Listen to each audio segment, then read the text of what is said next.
Well, a very good evening to our viewers here on TV4. We want to welcome you to this program called Sport Wednesday, which we hope will become a regular feature at this time. And of course, the purpose of it really is to examine the state of play, as it were, in Trinidad and Tobago, as it relates to various sporting disciplines. And as I said, we hope that it will be a regular feature at this time. So all of those in the various sporting disciplines in Trinidad and Tobago can take note of that and join us for this regular feature. I'm your host, John Victor, and this evening we want to look at horse racing. What's the state of play as it relates to horse racing and the entire horse racing industry in TNT?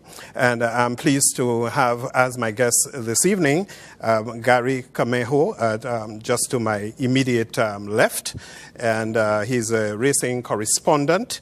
Next to him is Roger Dabadie, a veterinarian. Roger, welcome. And of course, a man who I've had the pleasure of working quite a few years with. I've always admired his work and, of course, learned a lot from him. I'm speaking of none other than Dave Lammy, noted racing commentator, not just a racing commentator, but a commentator on various sporting disciplines in Trinidad and Tobago. So, Dave, welcome. And gentlemen, nice to have you here on the set for this very first edition of Sports Wednesday. And as I said, something that we hope will be a regular feature. Dave, I don't know, this is not going in terms of seniority or anything like that, but, the first thing we want to look at is, painting a little historical background of racing in Trinidad and Tobago, horse racing. In my research, I saw where it started it has a 183-year history.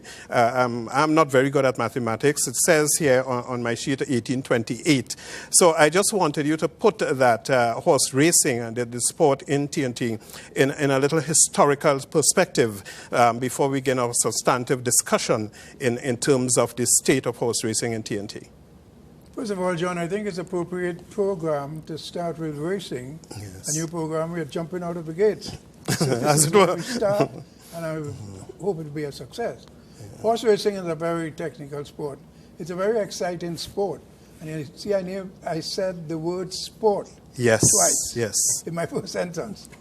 Because a lot of people in Trinidad and Tobago, you're quite right, it's here for many, many years, before a lot of sports, including cricket and football. And a lot of people feel that horse racing has a stigma, something that because it's a betting, a gambling sport. Yeah. Is it always, though? If you look at it, John, honestly, a number of reasons. What sport today doesn't have gambling? If you look at cricket, you look at football, track and field, not only gambling, but doping. Athletes doping themselves to do well. So it's a stigma that you don't have to really bet. It's a sport.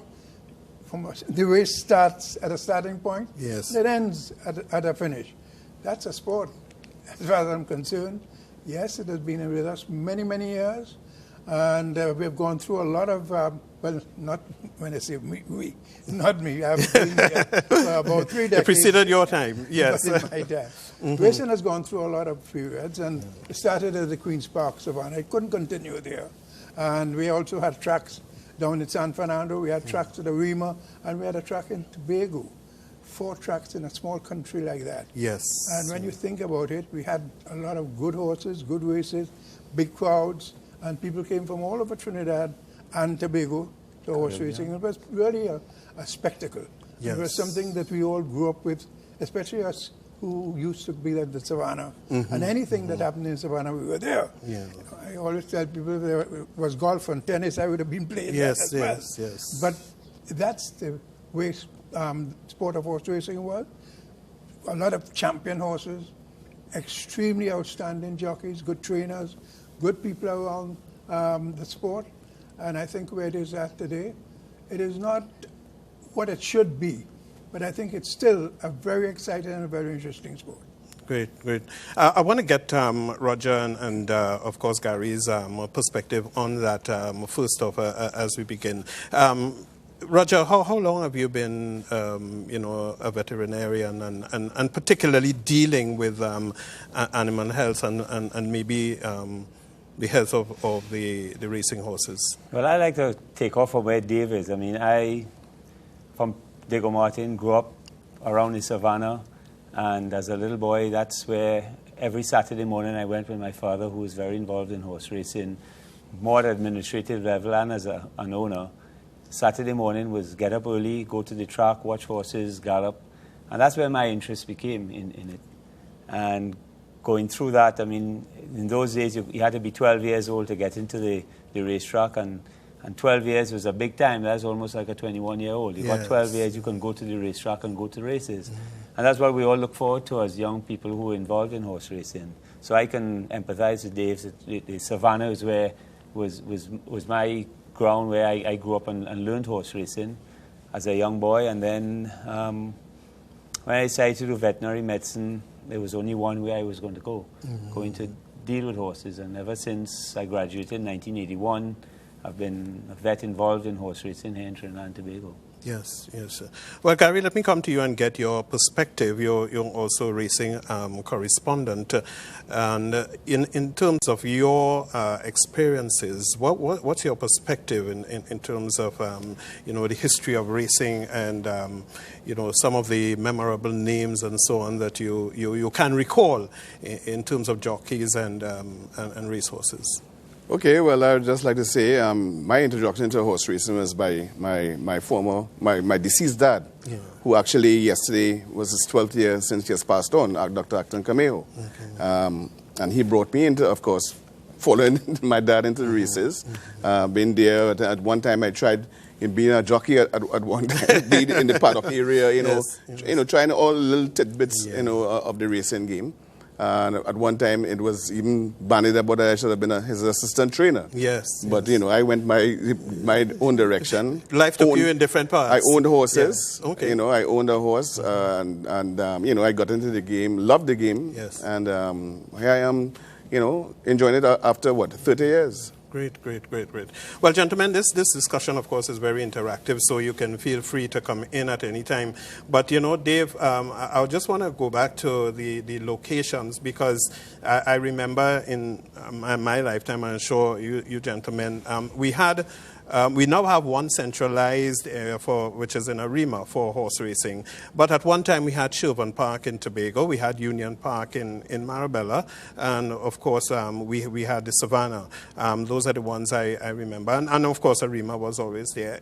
Over the years, and would you, from your perspective, say this has been a decline in the sport, or has it sort of leveled off? What's your perspective? Because here we have had in a relatively small country, these 4 major centers for horse racing, and now we have horse racing centralized at the Arima Race Club. What's your take on that? That's very debatable, and people will talk about that for years to come. Yeah. I don't know. I think the Savannah, it was no longer fit for horse racing. We had our old grandstand. You had the home stretch in the track and the Savannah. And that was really where the stage for the carnival was put on every year. Yes. And they used to have pylons put into it. You have a horse cost $100,000 running on that. Yeah. You know that, and when you look at the paddock facilities and other things like that, you had to get out of there. Yeah. And apart from that, you had good horses, good standard of racing, and people were asking for better. And at that time, the government decided to put down a track out there in central Trinidad, Caroni. Yes. Remember that? But we want to come back and talk about that, in a little bit, because, that is quite controversial over the years. And it continues, because even this past week I heard someone referring to that project, maybe field project, if you may, and the whole houses before horses kind of concept, But we wanted to talk about that. Just to let our viewers know, by way of a housekeeping announcement, that of course we will be inviting your calls a little later on. I believe we have one caller on the line already, so let's take that caller, and we'll just hold your thought, gentlemen, and we come back and talk a little bit about. Let's take the caller. Good evening. Well, I'm Chris Armand, the CEO of the Arima Race Club. Great. From your perspective, Chris, we were talking a little bit about the historical background of racing in Trinidad and Tobago, and maybe we can get your perspective on that. Well, I mean, it started many years ago. And when I say many years ago, I'm speaking about 170 years ago. I think the most successful period was probably in the 1970s and 80s, but sure Gary Cameo and Roger Davide and Dave Lamy would be much more versed to give you a good answer for that than I would, having been born and raised and grown here and been in the sport for so many years. Like everywhere else, I would say, I mean, I don't think it's a secret, but globally racing is on the decline because of the competition within the gaming industry, and especially in North America, most of them seem to survive with other forms of revenue being generated outside of their core business. And I don't think the situation is any different in Trinidad. And the Arima Race Club is trying to come up with a proposal to present to the line minister with regards to how we feel the way going forward with revenue to be generated outside of the core business to help and assist the racing industry. I was just getting Dave's perspective in terms of whether this sport has grown. What's the state of play? That's what we're discussing today. And as I said, we're focusing on horse racing today. What would you say, in terms of your opinion, in terms of how the sport has grown or not grown in Trinidad and Tobago? Well, the sport has grown and developed, It's not that it hasn't grown and developed. The fact of the matter is that you live in a changing world. Yes. And when you talk about racing in its halcyon days 40 years ago, there was no competition from lottery. There was no regular American racing being run 6 days a week. There was no English racing with audio and video. You only heard audio with somebody here, probably in Trinidad, getting a feed from England and making up the commentary here. So if you wanted to see horses run, you had to go to either the Big Yard or go to Union Park or go to Arima to watch them run when they had the free venues. So, those were the days where horse racing was probably the only thing that people used to gamble on. Yes. Those days are far gone. Yeah. One of the greatest revenue earners for the sport in those days was the sweepstakes, and that was a thing that was conducted over 4, 5, or 6 months. I mean, we have lottery draws now 3 times a week. You have playway every hour.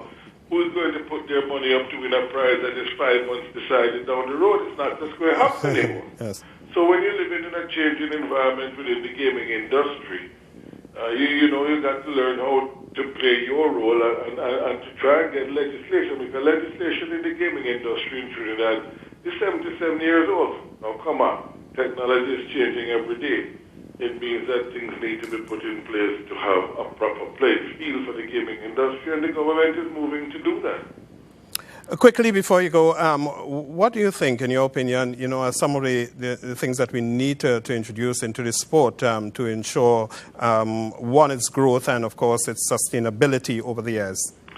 Well, let me say this to you. I think we need a more proper, structured industry in the sense of training of people. Right now we have the Trinidad and Tobago Racing Authority. They have, in association with the Betting Levy Board, put together an apprentice jockey school. Yes, it will produce jockeys, but it needs to be properly structured. We need programs for assistant trainers. We need grooms. There is a major shortage of grooms and good grooms in Trinidad. You need to train farriers, because when you're looking at the farriers you have in Trinidad that are working in the industry, And I hope it is Roger Davide you have in there. Yes, of course. Of the disrespectful to Roger. But you have an aging veterinary service providing services in the industry. You have aging farriers in the industry, and there doesn't seem to be anything in place for us to train. Not so much vets here, but farriers, jockeys, trainers, grooms, racing officials, workers within the industry.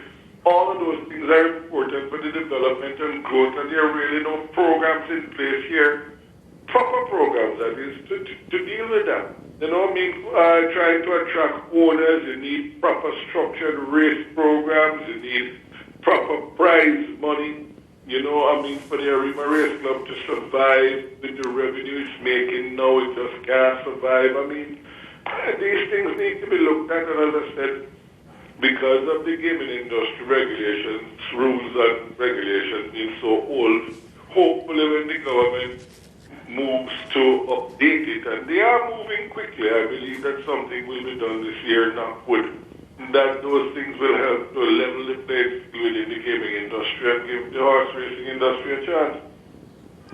Great.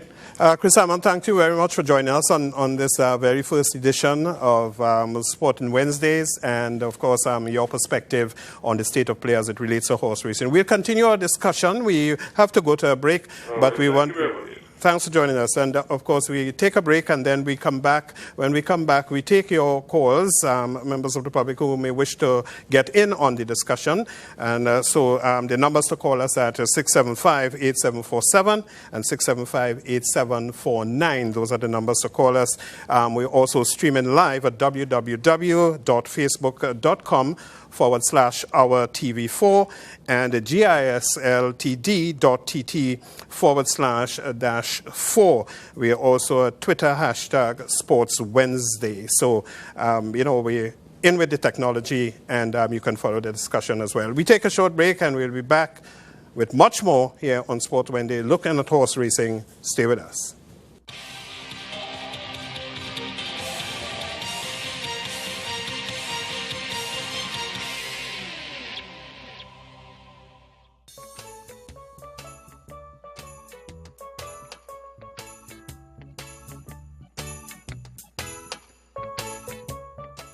This Aviation Institute will bring young people to the fore that could develop an industry and earn valuable foreign exchange in Trinidad and Tobago. I graduated in electrics and instrumentation, and I actually have the license in electrical right now. It was about 6 months, not only theory, classroom work, but we also did practical stuff like going out to the aircraft and actually doing work on the aircraft. The program itself is very innovative and it's long overdue. We locally have to go abroad to do that type of training. It's very costly. I'm elated because prior to this program being done, in order for you to get a license, it was a very tedious task.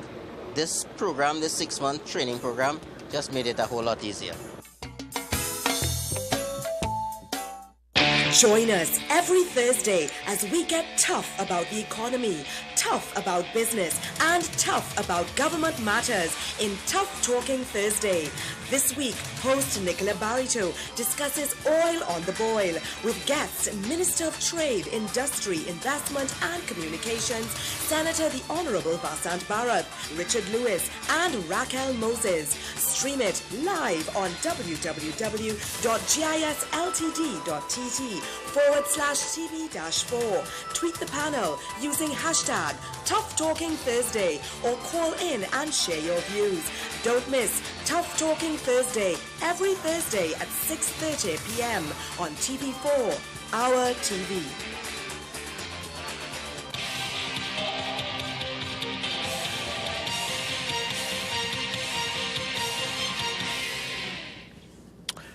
Welcome back to our viewers here on TV4, and welcome back to Sport Wednesday, our very first edition under this rubric, under this name. And as I said at the opening of the program, we hope that this will be a regular feature at this time. Guesting with me, of course, let me remind you, Gary Camejo, racing correspondent, Roger Davide, veterinarian, and Dave Lamy, racing commentator. And just before we went to the break, gentlemen, we, of course, had Chris Hammond talking to us. And he raised a number of issues, and I want to engage you in terms of getting your perspective. One, it has to do with training all around, Dave. You were talking about training, and that is, better participants in the sport, even in your field of racing commentary and what Gary is involved in as well. It's an all-round and holistic perspective and holistic drive to start with. So let's talk a little bit about that. Okay, I can talk about the training of people around racing. Yeah. Chris is right. Not only the jockeys or the trainers need training, the grooms need training, and a lot of people who contribute to make a good racing product. The media must not be left out. They have to carry the message to the people out there, and especially now that it is centralized in Arima. Yes. One track, but a very good track. It has 2 surfaces, and no other part of the Caribbean you could find that. And that is something that people don't know, and they don't go to the Santa Rosa track. That's out in O'Meara. Yes. But when it was at the Port of Spain, Queen's Park, Savannah, you were close to St. James, Woodbrook, yes, all those catchment Belmont, areas. St. John's, walking distance to the Savannah. Yes. That was a big plus of those days. Yeah. And then you had champion horses, champion jockeys. Even in those days where you had jockeys coming from Venezuela and Jamaica, some of them started to reside here. We had horses that are still known as far as the history of the sport is concerned. Jet Sam and Brown Bomber and Commander. I was too young on some of those. I never saw them. But I read about them. There are books on the history of racing. And that's where you train people. I would like to see the media people come out and find out what racing is all about. It takes some doing, work hard, and you'll get to understand what racing is all about. Great. Well, before I get the perspective from Roger and Gary, we have a call on the line, I believe. Yes, good evening. Yes. Welcome to the program. Yes. I am a horseman also for 60 years. And I know Dave Langley and the other guys, whatever. I used to enjoy Dave Langley commentary. It's very nice. Now, what I would like to say, reinforce, is what the CEO just said.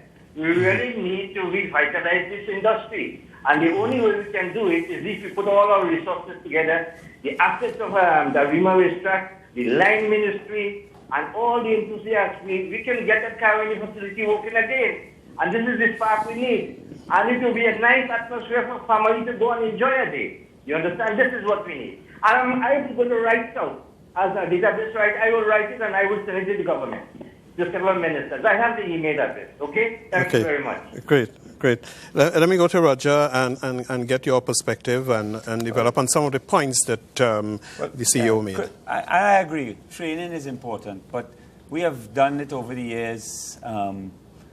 We've brought farriers from away here several times. I've brought them down to work with the farriers. We've brought nutritionists down to look at improving our nutrition, improving the product of the racehorse. We have a vet school here. There are a lot of young veterinarians, not aging veterinarians, in the industry. Of course, they need time to mature and get there, but there's still a lot of us there who are guiding them. I have 2 associates that work with me that are both being, one has been away already, and one is, and I'm going to see that they're trained to take over. The problem we have, let's say, with farriers and grooms, because we've brought in people to teach grooms and go through classes, but it's getting them to a standard where they have to hold it. You know, you can come and bring a farrier here and teach the farriers, but if there's no licensing procedure and nothing to make that the farriers have to keep up to date and keep a certain standard, then they're going to fall back into the old ways again. So we just need follow through with all these things. We have tried it, we have attempted it.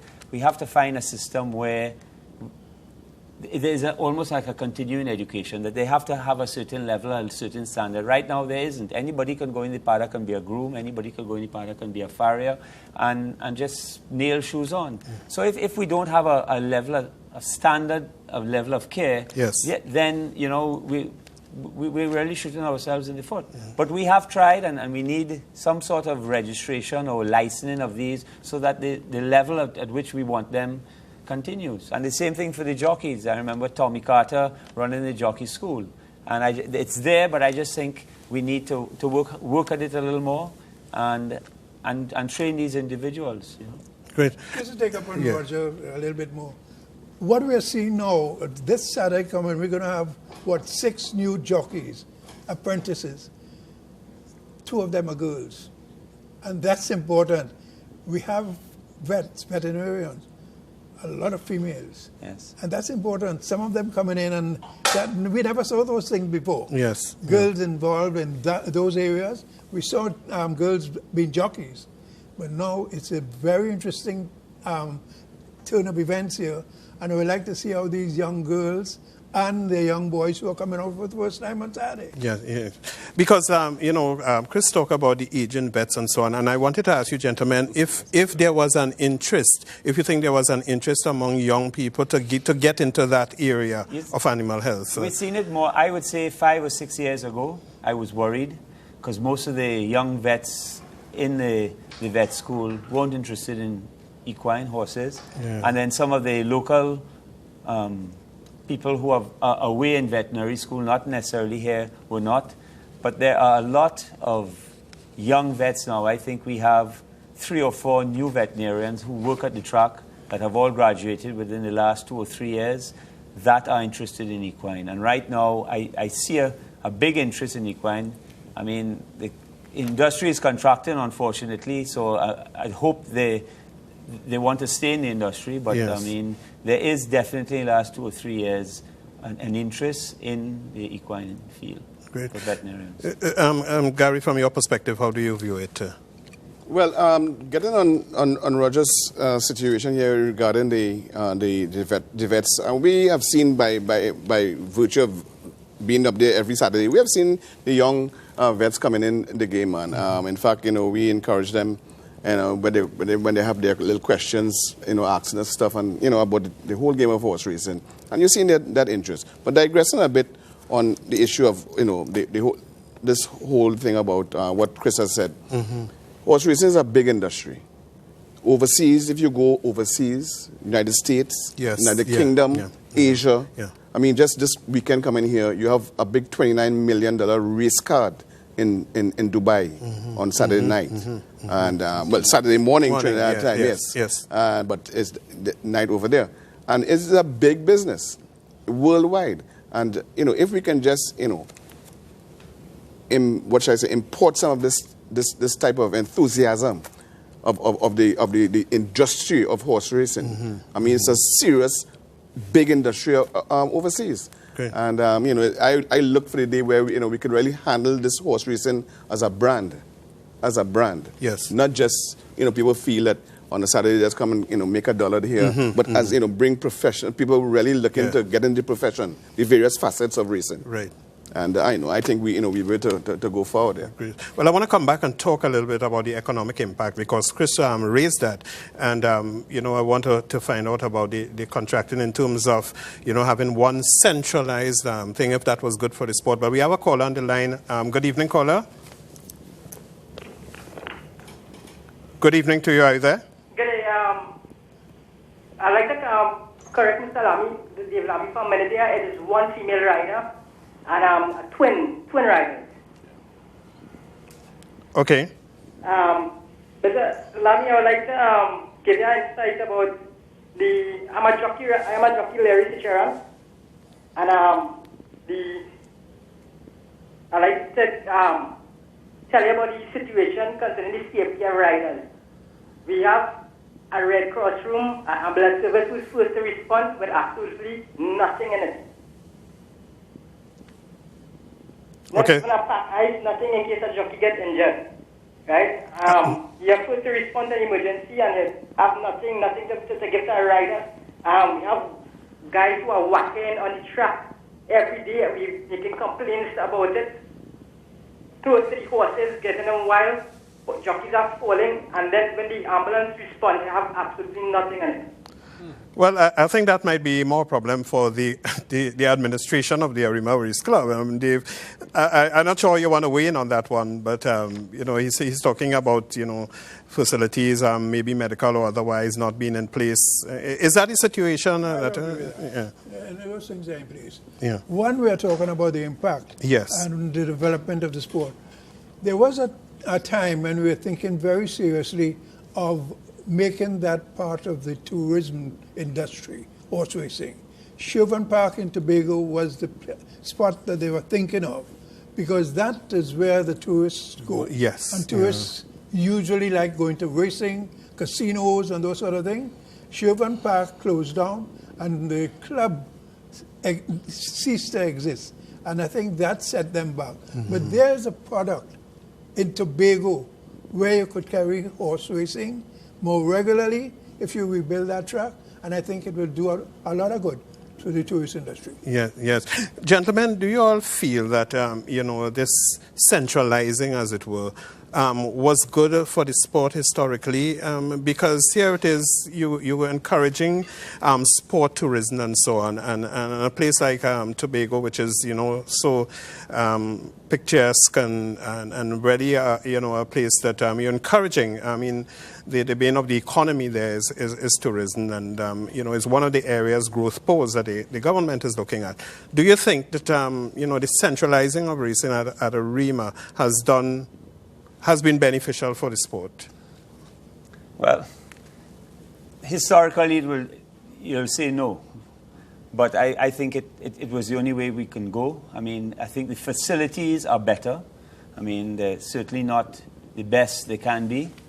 But when you think of running in Trinidad 3 different facilities, and Sherburne Park was cut the field today, 2 days before racing and go. I mean, when Sherburne Park didn't have racing, Sherburne Park was a pasture for cattle. Yes. So I mean, from a which it has now become again. Well, it's now become again. But I mean, for the equine, the animal, you want a good, even, true surface. Yes. And really and truly, Arima has offered that far better than any other facility we had. I remember in the Savannah was great. And Dave says it's true. Once you take racing out of a metropolis, out of a town, you're going to lose that all those people that come in there, and those add to betting, and those add to your purse and everything.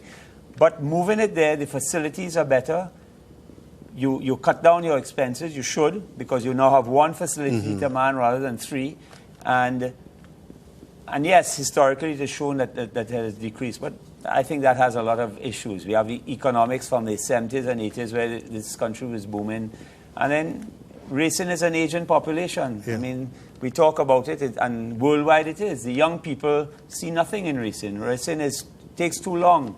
They need something that happens right away. Well, is there really nothing? We want to talk about that, but let's take the caller. Good evening, caller. Hello, good afternoon. Good evening.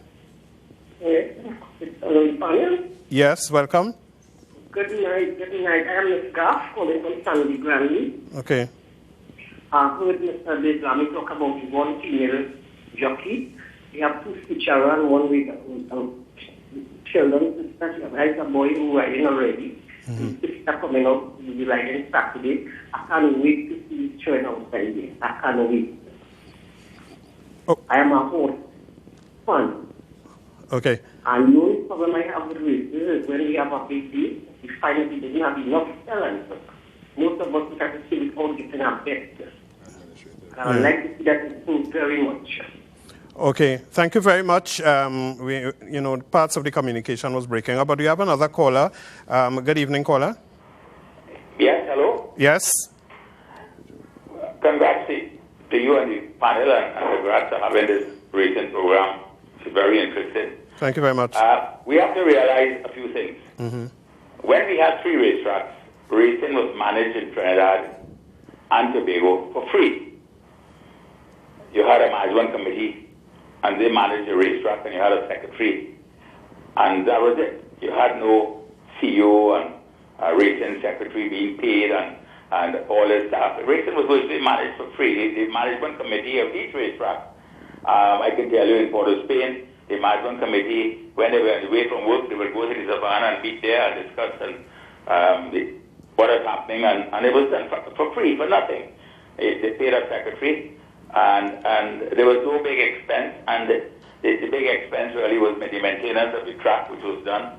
As a matter of fact, in the Savannah, the Trinidad Field Club maintained the entire Savannah, you know, and racing the Savannah got too small for racing and carnival. I can tell you, in 1970, they had 50 horses in the paddock in Port of Spain, and in 1992, when I left, they had 250 in the same area. Carnival, in those days, had 1,000 people in a band. At the end, they had 6,000 and 8,000 people in a band. So one had to give. Yes. And there were other places for racing to go, and racing went, I agree, out of town. All of us who were involved in racing got involved by walking in Savannah every morning from all over, as they said. But Arima at that time might have been the country, but Arima today is town. They want the development around Arima is town. And the racing surface Arima is one of the finest in the Western Hemisphere. Every foreign jockey that comes here and praise how good the track is. I agree the inner surf track is not as good as it should be. And all you need really is to upgrade the stands, upgrade the paddock, put in some infrastructure, and there's nothing wrong with Arima. And I hear people talking about going back to Caroni. I mean, that's the biggest bundle of retrograde nonsense I ever heard. If you go back to Caroni, you got to spend $400 or $500 million. If you spend $30 or $40 million at Arima, you can upgrade all the stables, upgrade the paddock, upgrade the drain, the surf track, and you have a lovely racing facility. So, talking about going back, and we can talk. The great thing about racing is the memoirs. We can talk about the Savannah all day, but those days are over. Let's talk about where we're going from now. And the other big aspect of all this, as Chris Salmon quite rightly said, but he didn't make the point, the equine athlete on its own cannot sustain itself. On a Derby day, you'll get 1 million people at races all over the world. The day after Derby, you're back to square one. The equine athlete cannot attract the crowd that it did before because their people had nothing else to do. It happens all over the world. A lot of racetracks in America were closing down until they went to slots and casinos and all that. Woodbine was virtually bankrupt until they went to slots. In Europe, you have a central tooth. You don't have the central tooth is that all the money goes on to the tooth, and the bookmakers in England support racing. Yes. They support racing in England, and they're responsible in France. You have no off-track bookmakers. You have one central tooth. Australia, New Zealand, Singapore, all those places, you have one central tooth. But we have to understand that, and we have to go forward, make use of what we have, upgrade it, and the most important aspect of all of this, we have to maintain integrity in racing. Racing is about losing, and when you lose, you must be satisfied that you lose fair. When the punter loses money, he must be satisfied that he's lost fair. And that, to me, is the most important aspect of our racing. Thank you very much. And thank you for your contribution. And, it brings me to, something I have here to raise with you, gentlemen. In terms, how do we stack up regionally and internationally at this present state of the game in Trinidad and Tobago? Well, I would want to take a stab at that regionally. Yeah. And I think the Santa Rosa facility is second to none. You have Caymanas Park in Jamaica, which has a similar type of surface in the same direction, racing in the same direction as Santa Rosa. Yes. But as I would just allude to what the last caller said there, we have had people really praising that facility, the surface in particular, the racing facility, surface up there as top class. It's modeled along the Great Churchill Downs in Kentucky. And big jockeys have come here, top class, world class jockeys have come here, and they've had a good time. So outside of the track, what are the areas you see need improvement at AREMA? If the track is world class and regionally, in terms of what you have in the region, it compares favorably. What are some of the other areas that you think? Well, as our last caller just said, I mean, you have infrastructure issues, and which have to be addressed. There's no question about it. You had situations with grooms that having proper sleeping quarters in that area there, having to shower and stuff. They have had grievances in those areas, and these things are, as I would want to say, operational. Because I think, John, one of the setbacks in local racing, the payouts are too small. People are investing a hard-earned dollar to get back sometimes the same dollar they invest. Yes. You win, but you haven't put anything extra in your box. That's not good for racing. You must do something to avoid that. You must do something to give that person who wins a bet some sort of profit. If we continue giving back what you bet, people are not going to come. Right. That's one is setback. Major setback. Yeah. People tell you payments in local racing are too small. And that's upon us now. How you, in terms of those who actually participate in the sport, the jockeys, the trainers, the people like Roger and so on, the grooms and so on. You think there's enough motivation to drive them towards the sport? What's happening? What's the state of play as regards to those? I am looking at it. I look at it from an owners and breeders standpoint. I'm very involved in the breeders, and I mean, we have all different things. We have the track, we have the betting, we have the type of horses, we have owners. I think we also need to try attracting more owners, more horses. If you look at our horse population is dwindling. We have to look at why it's dwindling. Less and less imported horses. We've gone from a high 10 years ago of importing 100 and something imported horses. As of September last year, we imported 43. Why is that happening? Our breeding industry is going down. Why is that happening? I mean, I have my views and other people have their views, but we need to look at those areas and see why that is happening. Why are we not attracting more owners? The owner in the industry now is the person that wants to come in, he wants to buy a horse today, race it tomorrow. If it can't race, get rid of it. We're not breeding it. We want to go into to get another horse. So, we have to look at all those other aspects of racing and find out why those are declining. And I mean, we talked about, you look at Barbados. I don't think racing in Barbados is at a high, but when the Gold Cup comes along, that's the biggest race. I don't think anybody here would argue that's the biggest race in the Caribbean, the Barbados Gold Cup. But you look at Barbados as a racing area. Barbados racing is not in a good state, but they've hyped this up. And that's what, owners want to know that they're part of something that's important or that it's prestigious. Yes. And I think we've lost a lot of that. And we need to ask ourselves, why has racing lost its prestige? And how can we get it back? To get somebody that wants to own a horse to win the Trinidad Derby, to win the Independent Stakes, and make those races big and hypey. And they have people that just want to own and, get more people involved. And once you get all that hype and all those other things, I think, you're on your way. I mean, we have all the other things we discussed about the track and types of jockeys or not enough jockeys. But I think we have to look at it as a holistic thing. It's not only one area, really. We're live here on TV4 on Sport Wednesdays, and we are talking horse racing. We take a short break. We'll be right back. Stay with us.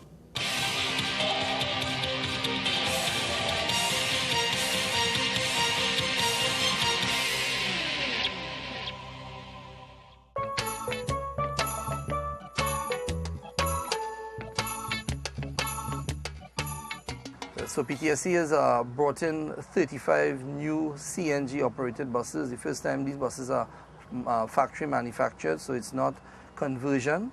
And of course, they will be operating throughout Trinidad, the north and south initially. Initially, we were sent to learn about the 35 buses that PTSC just acquired, CNG buses.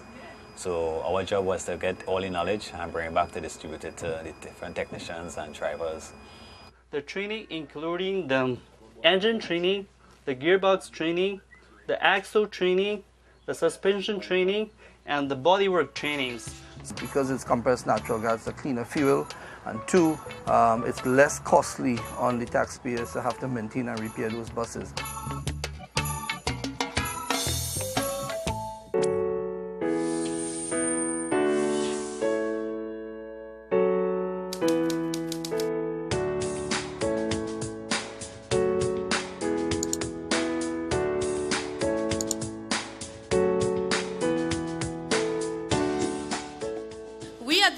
Environment and Water Resources are gratified to be involved in the commissioning of this marine recirculating shrimp production system.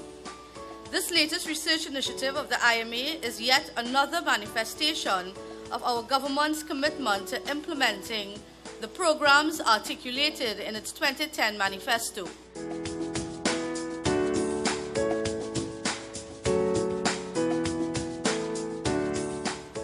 This project is consistent with the fifth pillar of interconnected development and the creation of a more diversified, knowledge-intensive economy.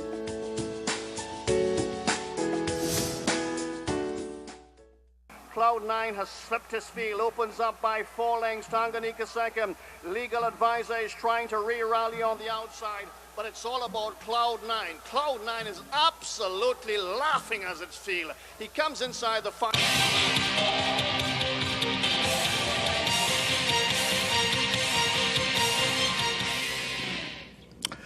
Welcome back to our viewers here on TV4. We're on Sport Wednesday, and of course, with my guests here, of course, Gary Cameo, racing correspondent, Roger Dabadie, veterinarian, and Dave Lamy, racing commentator. We're looking at horse racing this evening, the state of play as it relates to the horse racing industry in Trinidad and Tobago. We're still inviting your calls in the minutes that we have left, and you can call us at 675-8747 and 675-8749.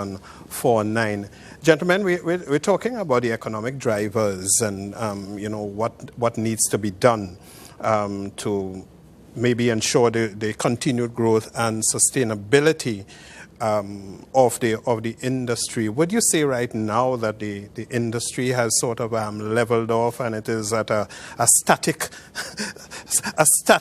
position in terms of its state of play at the moment? John, I don't know if I could answer that now because I already seen Roger has seen it in more depth than I. I always say, people ask me how things in racing. 10 years ago, I'm giving them the same answer I'm giving now. I mean, not as good as it could be. Like West Indies cricket, we always turn in the corner. Every match we win, we turn in the corner. Yes. But we haven't turned that corner yet. I mean, we talked about all the different things that need to be in place. I mean, we have the betting levy board that is the driving force, the monetary driving force behind racing that hasn't met in probably 6 months. So there are no incentives, any incentives that each of the different bodies want to put forward to try to encourage people back into racing or do better for racing, fix the track, fix whatever. There's no monies that can be released because they haven't met. So you have But is it mandated anywhere that the frequency of these meetings and I mean, I would think that a board is accountable to some government department because they're appointed by government, and who are they responsible? Well, I mean, you must stipulate how much times you meet and that kind of thing. What if that's ridiculous if you haven't met for 6 months? I mean, what's happening? Is it functional? Responsible for raising. Ministry of Trade and Industry, yeah. So there we go. Yeah. I mean, I think I'm not saying everything should be put on the desk of the Minister of Sport or the Ministry of Sport. Yes. But certainly not Trade and Industry. I have a problem with that. What would you recommend? That has always been a problem. Yeah. What would you recommend? Which government agency or ministry? We have to have some sort of thing where all of the gambling, the casinos and all the games together with horse racing, should be catered for.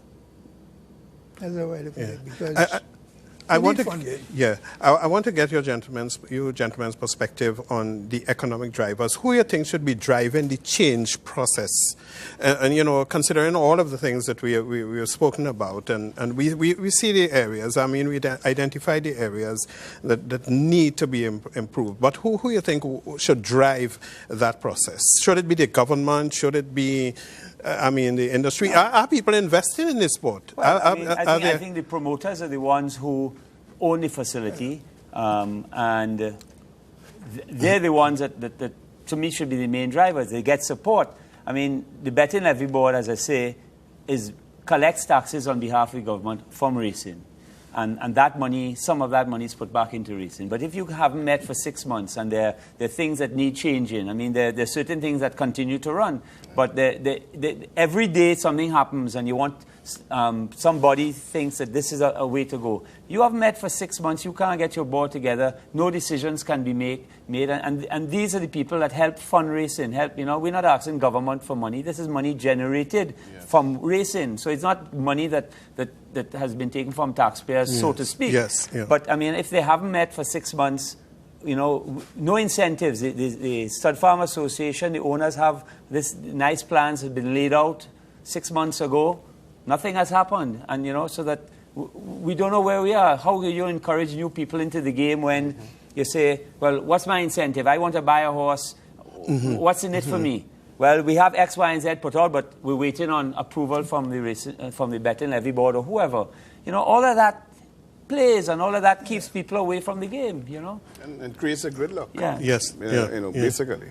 Well, when we were going to the break, Roger, you mentioned about breeding, and I wanted to take you up on that. Are people interested, or what's the horse population? Well, you're getting new. Let's face it, the breeding industry, as far as I'm concerned, I don't think you'll get many people disagreeing, hopefully, is a heart and soul. Yes. If we don't have enough horses, and we don't know the figure, but if you look from 1985, in the boom years, so to speak, 200 to 250 foals a year sort of ran our racing at a good level. We have gone from 10 years ago, where we had a foal crop of 219. Last year, our full crop was 129. So we have dropped 50% in 5 or 6 years. Yeah. That's going to impact on our racing. That's going to impact on the size of our fields. And basically, the breeders are suffering. We could get into the whole Jamaica issue and the competition that Jamaica is offering. And if you look at when the Jamaican horses started to win our races, from then they declined. 2007, the breeders, if they can't make money, if they can't sell the horses, if they're not getting their breeders' premiums, I know this opens a whole can of worms. They're not going to continue in the game, So that we have to find incentives. They've put forward incentives that have met with most approval of most people, but they can't get it implemented. They can't get the funds or the Betting Levy Board until they meet to decide on which way forward. So having said that, do you think that jockeys and so on, and trainers maybe and so on, are more attracted to the other racing venues in the region rather than to Arima? Would you I think they're all suffering. I think Jamaica, if you talk to things are not great in Jamaica. I've never been to Jamaica, so I don't know, but you hear that the industry there is not in a great state. Barbados, certainly. You also have the jockeys in Barbados. There's an exodus every year, and they go abroad. In Canada for greener pastures. Yeah. We have a call on the line. Good evening to you, and welcome to the program. Good evening. Yeah. Yeah, we're hearing you. Go ahead. Yeah, I just want to make 2 points on what is said about the Betting Levy Board. And you're given the impression that the Betting Levy Board did not meet because they didn't convene meetings. The Betting Levy Board expired since May or June last year, 2014.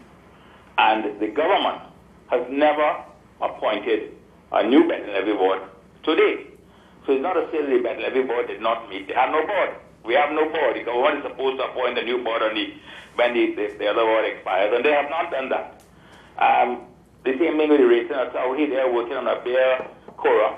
Because a lot of members, the government has not appointed new members. And then the question of breeding that Roger is talking about, I can tell you, in 10 years' time, we will have no stud farms in Trinidad, if any. We are breeding horses on land you can sell by the square foot. The Crestway is the oldest and largest stud farm we ever had. They just sold a farm for $70 or $80 million. If you have a piece of land worth $80 million, you're certainly not going to breed racehorses on it. And the same thing is going to happen. Wallafield is town. All of Arima, all its stud farms are around now Santa Cruz, and the other biggest stud farm. That land can be sold by the owners by the square foot. That's a whole housing development. So the answer is, and breeding and getting your breeding is the raw material for industry. It takes time. If we start now, you're not going to get results for 4 or 5 years. And the only option, and if they don't do it, we will have no stud farms in Trinidad, because the people who have sold the farms for $80 million are not going to say, well, look, let me start back another stud farm. It's not like a business that you sell out one or you close down one and you start another one. They're not going to get back into breeding. And unless we establish a national stud, our breeding, we will have no horses locally bred in 10 or 15 years, if so long. And it's a matter the powers that be, the industry get together and decide on a national stud. An exercise was done on a national stud 10 years ago. Dr. Dabney was on that. And it was accepted by the government, but nothing ever came out of it since then. Nobody carried it forward. And if that is not done, and even if it's done now, it's going to take 5 years to produce raw materials. Thank you. Great. Thank you very much for your contribution. Gentlemen, I'm getting the wind-up signal. It seemed that this hour went by so quickly, and we've not really ventilated all of the issues, so maybe we'll have to have a part 2. But 30 seconds ago, I was getting the signal that we have 3 minutes, so that's now on down to 2:30. So I want to give you all 45 seconds each to give your closing comments. Dave? I think it's still exciting. For me, it's a very lucrative career I had in racing. I went all over the world. When I say all over the world, I went even to Singapore, Bukit Timor, and these kind of tracks. Yes. I went to Japan. I went places where there was real good horse, and I couldn't measure it. And in Trinidad, in the past, when I was growing up, we had good racing. I still think we have good horses, and I think that racing will not die. I think if people come out and participate in the sport, it will grow. Great. Raj? I think there are a lot of good people in racing. I think people want to stay in the game, but people need to be enticed to stay in the game. As Joe said, I mean, I am a veterinarian. Breeding is a big part for me. And yes, the land can sell by the square foot. But if the operation is profitable or at break even, people will stay in the game. But we just need to get the incentives. We need to work together, as Joe said. And the national stud is one of the ways I think we can go. Great. Gary? This is a century-old sport, horse racing. We have had our challenges over the years, and I still look forward with great anticipation for when horse racing will lift off again. Great. And we hope it does. Yes. We hope it does. Yes. I'm an eternal optimist. Great. And so am I. And I'm sure you gentlemen who are actively involved in this sport. I want to thank you all very much for joining us on this edition of Sport Wednesdays.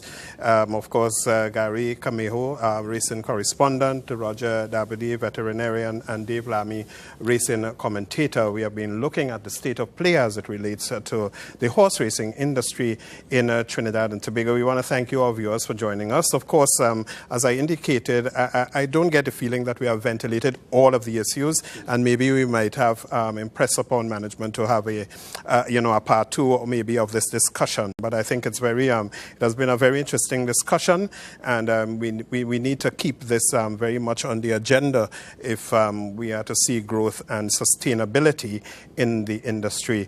I'm John Victor, thanking you for joining us. Of course, you can join us next Wednesday for another edition of Sport Wednesday. Until then, do have a very pleasant evening and, of course, an excellent week. Take care.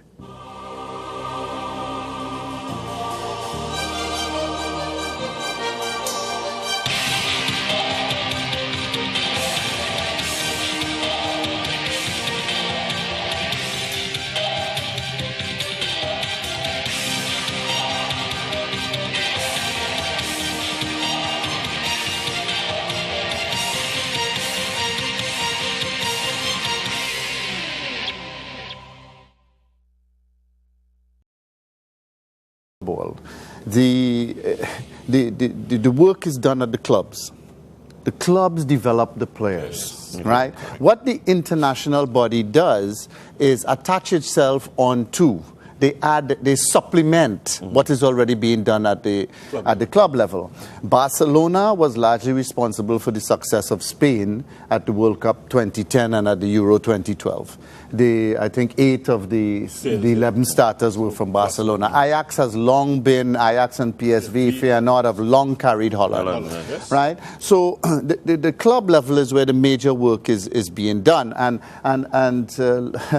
don't fool yourself. Those players are not coming from scratch. It's a massive scouting program. Right now, Barca has a player from Korea. Unbelievable. Right? You have 1 year to prove yourself or you're gone. It's not a charity. Good. It's a professional business. Right? And Spain will gain from that. Korea will gain from that. The African nations are gaining significantly from the work in French clubs. So we have to be realistic when we talk about the developmental models. Well, all right, gentlemen. I got in some signals from my staff. We have to wrap it up. So the general consensus with us here tonight is revival of Soca Warrior football. We've seen it, but we have to put some things in place, and it's investment. All right. I don't think this discussion is finished. I hope you all will take up the invitation to come back at some point in time so we could discuss more Soca Warrior football and see how the game could develop and get some more input from the general public. Ladies and gentlemen, this has been Men in Boots on football, survival or revival of Soca Warrior football. Clearly, it's a revival. You'll see us next week for more Men in Boots. I'm Wayne Cunningham. Thank you.